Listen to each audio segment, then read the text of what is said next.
উনি সফরে বেরিয়েছেন হাদিস কালেকশনের জন্য। প্রচন্ড শীতের রাত, উনি মাগরিবের নামাজ, এশারের নামাজ পড়ে একটা মসজিদে শুয়ে পড়লেন, আর শুয়ে শুয়ে হাদিস পড়তেছেন। কি পড়তেছেন? কথা বলেন।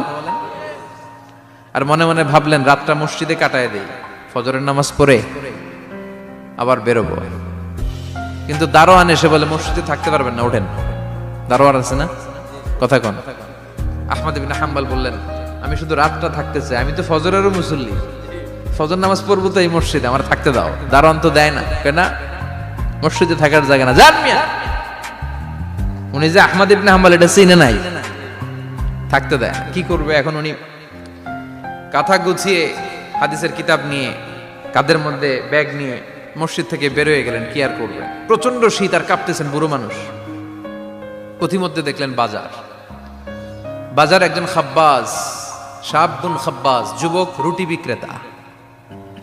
সে রুটি বিক্রি করে, চুলার মধ্যে রুটি সেকে। সে যে সালাম দিল আসসালামু আলাইকুম, যুবক বলে ওয়ালাইকুম আসসালাম। আহমদ ইবনে হাম্বল বলে যুবক আমার যাওয়ার জায়গা নেই, সফরে বেরিয়েছি, খুব শীতে কষ্ট পাচ্ছি, রাতে যদি তোমার এই চুলা থেকে একটু আগুন পোহাই কোনো সমস্যা? যুবক বলে না না সমস্যা না, আহলান ওয়া সাহলান, খোশ আমদেদ, আসেন আসেন, আপনি আগুন পোহাইলে আমার সমস্যা কি? সুবহানাল্লাহ পড়েন। আল্লাহ শুকরিয়া করে উনি বসলেন আর আগুন পোহাচ্ছেন। আর খেয়াল করলেন যুবক রুটি বানায় আর পড়ে আস্তাগফিরুল্লাহ, রুটির দলা বানায় পড়ে আস্তাগফিরুল্লাহ, খামির বানায় আর পড়ে আস্তাগফিরুল্লাহ, রুটি নিয়ে উনুনের ভিতরে চুলার ভিতরে সেকা দেয় আর পড়ে আস্তাগফিরুল্লাহ। দোকানদারের কাছে কেউ আসলেই সে রুটি দেয় আর পড়ে আস্তাগফিরুল্লাহ। ক্রেতার কাছ থেকে টাকা নিয়ে ক্যাশ বক্সে রাখে আর কি পড়ে? আবার রুটি বানানো শুরু করে আর কি পড়ে? খালি এইটাই পড়তেছে। ইমাম আহমদ ইবনে হাম্বল তো অবাক, কি রে এটা আবার কেমন যুবক, খালি আস্তাগফিরুল্লাহ। উনি প্রশ্ন করলেন যুবক ঘটনা কি? আসার পর থেকেই তোমার দেখতেছি তুমি রুটি বানাও, রুটি বিক্রি করো আর পড়ো আস্তাগফিরুল্লাহ, মালাকা ইয়া শাবাব। যুবক বলে আস্তাগফিরুল্লাহ আমার সবচেয়ে বেশি পছন্দের আমল, আমি সব সময় আঠার মতো ইস্তেগফারের সাথে লেগে থাকি আর সব সময় পড়তে থাকি আস্তাগফিরুল্লাহ, আর এর বদৌলতে আল্লাহ আমারে মুস্তাজাবুদ দাওয়া বানিয়ে দিয়েছে। আহমদ ইবনে হাম্বল তো অবাক, আনতা মুস্তাজাবুদ দাওয়া, তুমি মুস্তাজাবুদ দাওয়া রুটিওয়ালা? আমি এত বছর হাদিস পড়াই, আমিও তো মুস্তাজাবুদ দাওয়া না, আর তুমি রুটি বেচো বাজারে, তুমি মুস্তাজাবুদ দাওয়া, তুমি দোয়া করলে সব কবুল হয়ে যায়?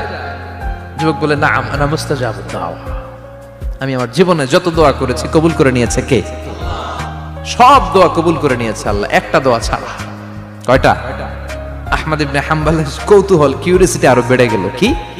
সব দোয়া কবুল হয়েছে, একটা দোয়া ছাড়া। মাযালিকা দুআ ইয়া শাব, কি সেই দোয়া? যুবক এবার বলতে শুরু করলো আমার জীবনে যে দোয়াটা আল্লাহ কবুল করে নাই সেটা হচ্ছে আমি আল্লাহর কাছে অনেক চেয়েছি, অনেক দোয়া করেছি যে আল্লাহ শুনেছি এই জামানার সবচেয়ে বড় মুহাদ্দিস, তার নাম নাকি ইমাম আহমদ ইবনে হাম্বল। আল্লাহ তোমার কাছে আমার চাওয়া আমি যেন এই ইমাম আহমদ ইবনে হাম্বলরে দেখে মরতে পারি, আমি যেন ইমাম আহমদ ইবনে হাম্বলের হাতে হাত রেখে মুসাফা করতে পারি আর তার কপালে একটা চুমু এঁকে দিতে পারি। আহমদ ইবনে হাম্বল আবেগপ্রবণ হয়ে গেলেন, চোখের পানি ছেড়ে দিলেন, বললেন যুবক তোমার এই দোয়াটাও কবুল হয়ে গিয়েছে। আহমদ ইবনে হাম্বলের দেখা আর সাক্ষাৎ পাওয়ার জন্য আহমদ ইবনে হাম্বলের বাড়িতে তোমার যাওয়ার দরকার নাই, আহমদ ইবনে হাম্বল তোমার দরবারে ছুটে এসেছে। আনা আহমদ ইবনে হাম্বল মুহাদ্দিসুদ দাহর, আমি নিজেই আহমদ ইবনে হাম্বল। যুবক চোখের পানি ছেড়ে দেয়, আহমদ ইবনে হাম্বল চোখের পানি ছেড়ে দেয়। যুবক চিৎকার মেরে ইমাম আহমদ ইবনে হাম্বলকে জড়িয়ে ধরে, হাতে হাত রেখে মুসাফা করে, কপালের মধ্যে চুমু খায় আর আল্লাহর শুকরিয়া করে বলে ও ইমাম আসলে এই দোয়াটাও আল্লাহ আজকে কবুল করে নিল। বিশ্বাস হয় সবসময় ইস্তেগফার করলে আপনার দোয়াগুলোর এইভাবে কবুল করে নিবে কে? এই পাঁচটা জিনিস পাবেন সবসময় যদি ইস্তেগফারের সাথে লেগে থাকেন। রাজি আছেন তো? এজন্য বিশ্বনবী সব সময় নামাজে সালাম ফিরানোর পরে পড়তেন আস্তাগফিরুল্লাহ। কি পড়তেন? 3 বার পড়তেন আস্তাগফিরুল্লাহ, আস্তাগফিরুল্লাহ, আস্তাগফিরুল্লাহ। পড়তে রাজি আছেন? ইস্তেগফারের অনেকগুলো আলফাজ আছে, সবচেয়ে ছোট ইস্তেগফার হচ্ছে এটা আস্তাগফিরুল্লাহ, আস্তাগফিরুল্লাহ। আরো আছে আস্তাগফিরুল্লাহ আল্লাযী লা ইলাহা ইল্লা হুয়াল হাইয়ুল কাইয়্যুম আতুবু ইলাইহি, বিশ্বনবী বলেন এই ইস্তেগফারটা যদি কেউ পড়ে, আত-তাওয়াল্লি মিন ইয়াউমিজ যাহাফ, যুদ্ধের ময়দান থেকে পালিয়ে আসা কবিরা গুনাহ। কি গুনাহ? কাফেরদের সাথে যুদ্ধ, আমি তাগড়া যুবক, তলোয়ার নিয়ে নেমেছি, আমার দেহের এক ফোঁটা রক্ত থাকা পর্যন্ত আমি যুদ্ধ চালিয়ে যাব, আমি ফিরে আসতে পারবো না, আইনটা কার? ফিরে আসলে কবিরা গুনাহ। বিশ্বনবী বলেন যুদ্ধের ময়দান থেকে ফিরে এসেছে এরকম কবিরা গুনাহ অবলম্বনকারীও যদি আস্তাগফিরুল্লাহ আল্লাযী লা ইলাহা ইল্লা হুয়াল হাইয়ুল কাইয়্যুম ওয়া আতুবু ইলাইহি পড়ে, ওই কবিরা গুনাহকারীকেও ক্ষমা করে দিবে কে? পড়তে রাজি আছেন তো? আবার সাইয়েদনা আবু বকর বললেন, ইয়া রাসূলুল্লাহ আল্লিমনি দুআআন আদউ বিহি ফি সালাতি, এমন দোয়া আপনি আমারে শিক্ষা দেন যে এই দোয়াটা আমি নামাজে পড়তে পারি। বিশ্বনবী বললেন, পড়ো আল্লাহুম্মা ইন্নী যালামতু নাফসি যুলমান কাসীরান ওয়া লা ইয়াগফিরুয যুনুবা ইল্লা আনতা ফাগফিরলি মাগফিরাতাম মিন ইনদিক ইন্নাকা আনতাল গফুরুর রহিম। সুবহানাল্লাহ পড়েন। এটাও ইস্তেগফার। আমরা এটার বলে দোয়া মাসুরা, সালাম ফেরানোর আগে পড়ি না? যেখানেই ক্ষমা চাওয়ার কথা আছে ওইটারই কি বলে? ইস্তেগফার। আল্লাহুম্মা ইন্নী যালামতু নাফসি, আল্লাহ জুলুম করেছি, যুলমান কাসীরা, অনেক জুলুম, ওয়ালা ইয়াগফিরুয যুনুবা ইল্লা আনতা, তুমি ছাড়া এই গুনাহ ক্ষমা করার তো কেউ নাই, ফাগফিরলি মাগফিরাতাম মিন ইনদিক, তোমার দয়ায় আমারে ক্ষমা করে দাও, ইন্নাকা আনতাল গফুরুর রহিম, তুমি হলা ক্ষমাশীল। ঠিক কি না? এটাও ইস্তেগফার, এটাও পড়বেন। আর এই সব ইস্তেগফারের শ্রেষ্ঠ ইস্তেগফারের নাম সাইয়্যিদুল ইস্তেগফার। যত ইস্তেগফার হতে পারে এর মধ্যে সবচেয়ে শ্রেষ্ঠতম ইস্তেগফার নাম কি? কথা কন। বুখারীর বর্ণনা, শাদ্দাদ ইবনে আউস রাদিয়াল্লাহু তাআলা আনহু বর্ণনা করেন, এই সাইয়্যিদুল ইস্তেগফার দিনের বেলা যে পড়বে ওই দিনে মারা গেলে সে জান্নাতি। এই সাইয়্যিদুল ইস্তেগফার রাতের বেলা যে পড়বে ওই রাতে যদি ইন্তেকাল হয় ওই লোকটা জান্নাতি। মুখস্থ আছে না? কার কার মুখস্থ হাত তুলেন। মাশাআল্লাহ, তাবারাকাল্লাহ, মাশাআল্লাহ, মাশাআল্লাহ। আর যাদের নাই তাদের হোমওয়ার্ক, তাদের আল্লাহুম্মা আনতা রাব্বি লা ইলাহা ইল্লা আনতা খলাকতানি ওয়া আনা আবদুক ওয়া আনা আলা আহদিকা ওয়া ওয়া'দিকা মাস্তাতা'তু আউযু বিকা মিন শাররি মা সানা'তু আবুউ লাকা বিনি'মাতিকা আলাইয়া ওয়া আবুউ লাকা বিযামবি ফাগফিরলি ফাইন্নাহু লা ইয়াগফিরুয যুনুবা ইল্লা আনতা। সুবহানাল্লাহ পড়েন। আজকে রাতে পড়ছেন, মারা গেলে জান্নাতি। চিল্লায় পড়েন না আল্লাহু আকবার। এজন্য বিশ্বনবী বলেন আমার আগের গুনাহ মাফ, পরের গুনাহ মাফ, তারপরেও প্রতিদিন আমি 70 বার তওবা ইস্তেগফার পড়ি। আজকে থেকে পড়তে রাজি আছেন তো? বেশি বেশি ইস্তেগফার পড়া যাবে না? একটু প্রাণ খুলে দিল খুলে আওয়াজ করে পড়েন তো আস্তাগফিরুল্লাহ। আর জোরে পড়েন আস্তাগফিরুল্লাহ। আবার সবাই পড়েন আস্তাগফিরুল্লাহ। সব সময় তওবা ইস্তেগফার যারা পড়ে তাদেরকে পছন্দ করে কে? সব সময় জিকির করে করে জিহ্বাটারে যারা ভিজিয়ে রাখে তাদেরকেও পছন্দ করে কে? আল্লাহ বলেন ওয়াজকুর রাব্বাকা ফি নাফসিকা তাদাররুআন ওয়া খীফাতান ওয়া দুনাল জাহরি মিনাল কওলি বিল গুদুবি ওয়াল আসাল ওয়া লা তাকুম মিনাল গাফিলিন। সুবহানাল্লাহ পড়েন। আল্লাহ বলেন ওয়াজকুর রাব্বাকা ফি নাফসিক, আল্লাহরে মনে মনে ডাকো, তাদাররুআন ওয়া খীফা, আল্লাহর জিকির করতে আল্লাহ বলেছেন ফি নাফসিক। বুঝতেছেন না অর্থ? ফি নাফসিকা, মনে মনে আল্লাহর জিকিরটা করো। তাদাররুআন ওয়া খীফা, তাদাররুআন মানে বিনয়ের সাথে, with full of humility, submission and humbleness, বিনয়ের সাথে আল্লাহরে ডাকো। ওয়া খীফা, গোপনে গোপনে ডাকো। দুনাল জাহারি মিনাল কওল, চিৎকার চেঁচামেচি করে ডেকো না। কার কথা? আওয়াজ করে জিকির করো না। এই যে আমরা মাহফিলে লা ইলাহা ইল্লাল্লাহ জিকির করে, এটা তালিমান। উদ্দেশ্য কি? তালিমের জন্য আওয়াজ করে জিকির জায়েজ আছে, কিন্তু ব্যক্তিগত জিকিরের যে ইবাদতটা এটা আস্তে আস্তে হইতে হবে, এটা ভদ্রভাবে হতে হবে, চিল্লাচিল্লি করে নয়। আবার তালিমের জিকির ওইটাও ভদ্রভাবে। ইন্নাল্লাহা জামিল ইউহিব্বুল জামাল, আমার আল্লাহ সুন্দর, আমার আল্লাহর জিকিরের মধ্যেও সৌন্দর্য আছে না নাই? কিন্তু এদেশে জিকিরের ভেতরে লাফালাফি আছে না নাই? বেশি না কম? কি বসেন বসেন, হ্যাঁ বসে যান তো, অনেক ধরনের আছে জিকির। হ্যাঁ বসেন বসেন, বসে যান। হ্যাঁ হাইবার আলী, এটা কি আবার জালালি? তো এই যে ইন্নাল্লাহা জামিল ইউহিব্বুল জামাল, আমার আল্লাহ সুন্দর, আমার আল্লাহর জিকিরের মধ্যেও সৌন্দর্য আছে না নাই? তালিমের উদ্দেশ্যে সবাই মিলে জিকির করা যায়, কিন্তু চিল্লাফাল্লা করা যাবে না, লাফালাফি করা যাবে না, মাথা ডানে বায়ে ঝোলানো যাবে না, ঠিক কিনা? কিন্তু লাফালাফির জিকির আছে না নাই?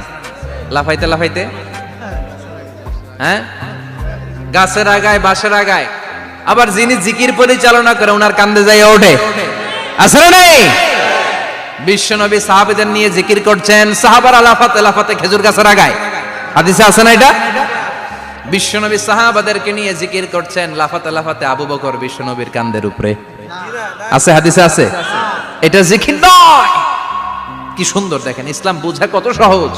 ওয়াজকুর রাব্বাকা ফি নাফসিকা তাদাররুআ ওয়া খাইফা, গোপনে জিকির করো, ভদ্রতার সাথে বিনয়ের সাথে জিকির করো।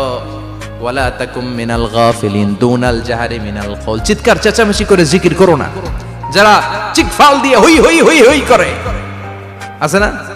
হই হই হই হই হই হইয়ের ভিতরে আল্লাহর নাম আছে, হ্যাঁ? এই যে হুই হাই হুই হাই এই স্টাইলের যে জিকির, এটার ভিতরে আমার আল্লাহর নাম আছে? আল্লাহর নাম যদি না থাকে ওইটা জিকির হবে? কথা বলেন। বিষ্ণু বললেন, খবরদার, চিৎকার চেঁচামেচি করে লাফালাফি করে যারা জিকির করে এরা মনে করে আল্লাহ কানে শোনে না। কথা বলেন। আপনি গোপনেও আল্লাহর ডাকলে আপনার ডাকে সাড়া দিবে কে? এজন্য রাব্বুল আলামিন বলেন, ফাযকুরুনি আযকুরকুম ওয়াশকুরুলি ওয়ালা তাকফুরুন। বান্দা আমার জিকির তোমরা করো, আমিও তোমাদের জিকির করব, ঠিক কি না? আমরা যদি আল্লাহর জিকির করি আমাদেরও জিকির করে কে? সুবহানাল্লাহ কইবেন না? আমরা আল্লাহর জিকির করে, আল্লাহ নাকি আমাদের জিকির করে, জানো তো না কথা এটা? আবার হাদিসে কুদসিতে আল্লাহ বললেন, ফাইন যাকারানি ফি নাফসি যাকারতুহু ফি নাফসি। আমার বান্দা যদি একা একা আমার জিকির করে, আমি আমার বান্দার একা একা স্মরণ করি। ওয়া ইন যাকারানি ফি মালাইন যাকারতুহু ফি মালাইন খায়রিম মিনহু। এরকম মহা সম্মেলন করে যদি কেউ আমি আল্লাহর জিকির করে, আমি এর চেয়েও বড় মহা সম্মেলন ফেরেশতাদেরকে নিয়ে করে আমার বান্দারে স্মরণ করি। ওয়া ইন তাকাররাবা ইলাইয়া শিবরান তাকাররাবতু ইলাইহি যিরাআন। আমার বান্দা যদি আমার দিকে এক বিঘত আসতে চায়, আমি আমার বান্দার দিকে এক হাত এগিয়ে যাই। আমার বান্দা যদি আমার দিকে এক হাত আসতে চায়, আমি আমার বান্দার দিকে দুই হাত যাই। ওয়া ইন আতানি ইয়ামশি আতাইতুহু হারওয়ালা। আমার বান্দা যদি আমার দিকে হেঁটে হেঁটে আসতে চায়, আমি আমার বান্দার দিকে দৌড়ে দৌড়ে যাই। সুবহানাল্লাহ পড়েন। এজন্য বিশ্বনবী বলেন, লা ইয়াজালু লিসানুকা রাতবাম মিন যিকরিল্লাহ। আল্লাহর জিকির দিয়ে জিহ্বাটারে ভিজিয়ে রাখবা। কার কথা? চিল্লায় বলেন, কার কথা? সবসময় আল্লাহর জিকির করতে রাজি আছেন তো? সবচেয়ে শ্রেষ্ঠ জিকির বিশ্বনবী বললেন, আফদালু যিকরি লা ইলাহা লা ইলাহা লা ইলাহা ইল্লাল্লাহু মুহাম্মাদুর রাসূলুল্লাহ সাল্লাল্লাহু। সবচাইতে শ্রেষ্ঠ জিকির লা ইলাহা, এর চেয়ে শ্রেষ্ঠ জিকির আছে? কথা বলেন। বিশ্বনবী বললেন, মান ক্বালা লা ইলাহা ইল্লাল্লাহ সিদকান মিন কলবিহি, একনিষ্ঠতার সাথে অন্তর থেকে কেউ যদি জীবনে একবার বলে লা ইলাহা ইল্লাল্লাহ, দাখালাল জান্নাহ। তার যদি পাপ থাকে, অন্যায় থাকে, ওই পাপ আর অন্যায়ের শাস্তিগুলার পরে কোনো না কোনো দিন আমার ওই বান্দা জান্নাতে ঢুকবে। একবার যদি খালিসান মিন কলবিহি সে পড়ে লা ইলাহা ইল্লাল্লাহ, তার জন্য জান্নাতকে অবধারিত করে দিয়েছে কে? আবার এটার নাম আল্লাহ দিয়েছে কালিমায়ে। কথা বলেন। দারাবাল্লাহু মাসালান কালিমাতান তাইয়িবাতান কাশাজারাতিন তাইয়িবাতিন আসলুহা সাবিতুন ওয়া ফারউহা ফিস সামা। সুবহানাল্লাহ। পবিত্র বাণী এটা কালিমায়ে তাইয়িবা।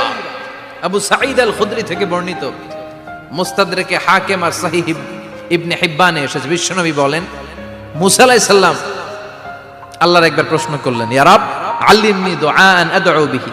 আপনি আমার এমন একটা জিকির শিক্ষা দেন যে জিকির দিয়ে আমি শুধু আপনার জিকির করব, কেউ এই জিকির করতে পারবে না। এই জিকির জানবো শুধু আমি, আর জানবেন। কথা কোন? প্রশ্ন করছে কে? হ্যাঁ, কাকে করেছে? আল্লাহ এমন একটা জিকির শিখান যেই জিকির কেউ জানে না, আমি জানবো, আর ওই জিকির দিয়ে প্রাণ ভরে আপনারে ডাকবো। আল্লাহ বললেন, মুসা পড়ো লা ইলাহা লা ইলাহা ইল্লাল্লাহু মুহাম্মাদুর রাসূলুল্লাহ। মুসা আলাইহিস সালাম বললেন, আল্লাহ চাইলাম কি, কইলেন কি? লা ইলাহা তো জাতীয় জিকির, এটা তো আন্তর্জাতিক জিকির, এটা জানে না এমন কেউ নাই, এমনকি হিন্দু ভাইরাও জানে। কথা কন। আল্লাহ আমি তো চাইছিলাম এক্সক্লুসিভ, আমার জন্য স্পেশাল, এর চেয়ে সুন্দর আর কেউ জানবে না, এত সুন্দর একটা জিকির আপনি দিবেন, এটা আমি ডাকবো আপনারে আর আপনি শুনবেন। আল্লাহ বললেন, মুসা এর চেয়ে দামি আমার কাছে না। লাউ তাদউ লা ইলাহা ইল্লাল্লাহ ফি কাফা, লা ইলাহা রে যদি মুসা এক পাল্লায় রেখে দাও, ওয়াস সামাওয়াতু সাবউ ওয়াল আরদিন, সাত আকাশ সাত জমিন যদি আরেক পাল্লায় রেখে দাও, লা ইলাহা এক পাল্লায়, সাত আকাশ সাত জমিন আরেক পাল্লায় ওজন যদি দাও, লা রাজাহাত কাফাতু লা ইলাহা ইল্লাল্লাহ, মুসা দেখবা মুহূর্তের মধ্যে লা ইলাহা ইল্লাল্লাহর পাল্লা ভারী হয়ে গেছে। সাত আকাশ সাত জমিন এক পাল্লায়, শুধু লা ইলাহা ইল্লাল্লাহ আরেক পাল্লায়, মুহূর্তে লা ইলাহার পাল্লাটারে ভারী করে দিবে কে? এটা বিপ্লবী বাণী। আমরা এটার ভিক্ষার মধ্যে লাগাইছি। এখন ভিক্ষা করার সময় লা ইলাহা আছে না নাই? একটা টাকা দিয়া যান, আমি গরিব ইনসান আর সমান, একটা টাকা দিয়া যান, আমি গরিব ইনসান, আছে না নাই? জুমার নামাজের সময় ভিক্ষা করে, একটা টাকা দিয়া যান, আর লা ইলাহার জিকির লগে, আছে না নাই? এটা আমরা ভিক্ষার জিকির বানাইছি, এটা তো বিপ্লবী বাণী। এই বাণীর পক্ষে যারা, তারা ন্যায় আর সত্যের পক্ষে চিল্লায় বলেন ঠিক কিনা? এই বাণীতে যারা বিশ্বাস করে, তারা এক আল্লাহর সামনে মাথা নত করে দেয়, গোটা পৃথিবীর কোন শক্তির সামনে ওই মাথা নত হয় না, ঠিক কিনা? এই লা ইলাহা যারা আমরা মানি, আল্লাহ ছাড়া কারো সামনে মাথা নত করব? কোন শক্তি আমাদের মাথা নত করাতে পারে? এই কালেমার আন্দোলন যারা করে, তারা আল্লাহ ছাড়া পৃথিবীর কাউরে ভয় পায় না, আর তারা চায় কালেমার পতাকা পৃথিবীর মধ্যে যেন পথ পথ করে উড়ে, ঠিক কিনা? বাংলার জমিনে কালেমার পতাকা উড়ুক, আমরা চাই কি চাই না? কোন একদিন এ দেশের আকাশে কালিমার পতাকা উড়বে, সেদিন সবাই খোদাই বিধান পে দুঃখ বেদনা ভুলবে। কোন একদিন এ দেশের আকাশে কালিমার পতাকা উড়বে, সেদিন সবাই খোদাই বিধান পে দুঃখ বেদনা ভুলবে। চিৎকার করে বলেন ঠিক কিনা? এই কালেমার সমাজ যদি হয়, ওই সমাজে কেউ লাঞ্ছিত হবে না, ওই সমাজে কোনো নারী নিগৃহীত হবে না, ওই সমাজের কোনো কাজের মেয়েরা ধর্ষিত হবে না, ওই সমাজে দুর্নীতি থাকবে না, ঘুষ থাকবে না, চাঁদাবাজি থাকবে না, টেন্ডারবাজি থাকবে না। সমাজটারে শান্তি দিয়ে সমৃদ্ধ করে দিবে কে? এজন্য সব সময় জিকির করতে হবে একজনের, চিল্লায় বলেন তিনি কে? শ্রেষ্ঠ জিকির হচ্ছে লা ইলাহা। করতে রাজি আছেন? সব সময় জিকিরটা করতে রাজি আছেন? Every night and every day, every night and every day, never forget to say la ilaha illallah, never forget to say la ilaha illallah. পড়েন, every night and every day, every night and every day, never forget to say la ilaha illallah, never forget to say la ilaha illallah, never forget to say la ilaha illallah. When you're walking down the street, use your time and repeat, and say in every heartbeat la ilaha illallah. When you're walking down the street, Use your time and repeat and say in every heartbeat La ilaha illallah.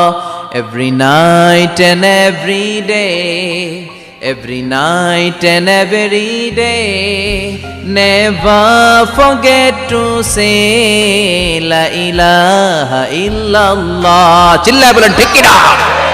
দিনে রাতে যে কোনো মুহূর্তে আমাদের জিহ্বার মধ্যে থাকবে কি? কথা বলেন, জিহ্বায় থাকবে কি?